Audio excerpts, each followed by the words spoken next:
Mr. Secretary, thank you very much, and let me also thank the Chairman and the Ranking Member. We've spent a lot of time today, and I've tried to watch the proceedings on TV, given that we have so many things happening at the same time around here. But we spent quite a bit of time talking about single-family portfolio. But I'd like to ask you to offer your views on the multifamily portfolio and how you believe it's performed and why its performance is important for housing in America.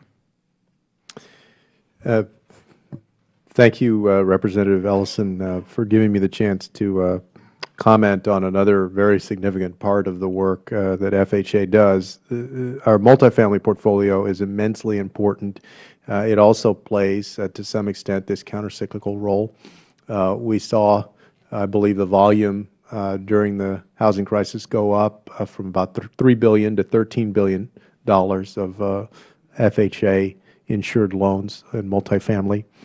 That's particularly important now because FHA helps create more affordable multifamily housing at a time when, from community to community, we are seeing a crisis in terms of rental affordability. Right. So the ability of the FHA to underwrite and ensure sound loans for affordable multifamily housing, I would argue, is as important or perhaps even more important to housing options as it's ever been.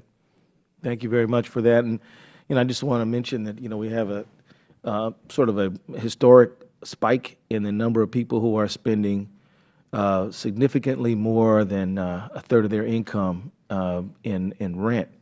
And of course, that comes. What does that do? That means less food, less other things that the family needs. And so, I certainly appreciate the role that FHA has played in this area.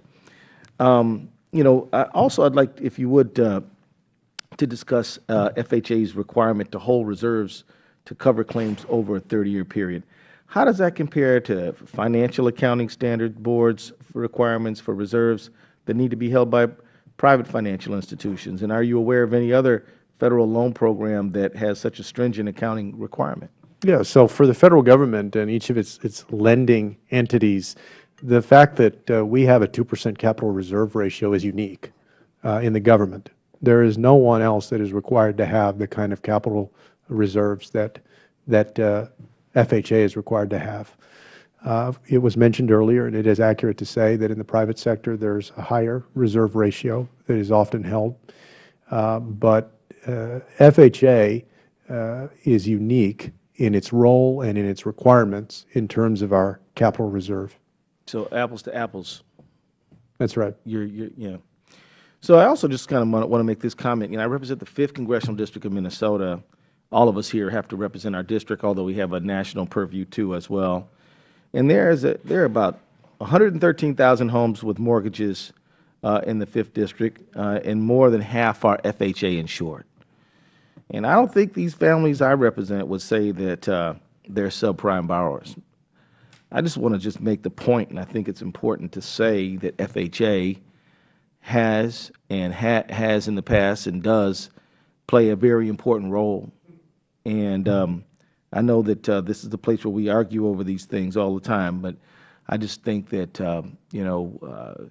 as you have to deal with the criticism and the counterpoint of views, that there are some people who really appreciate the role that FHA has played and HUD has played.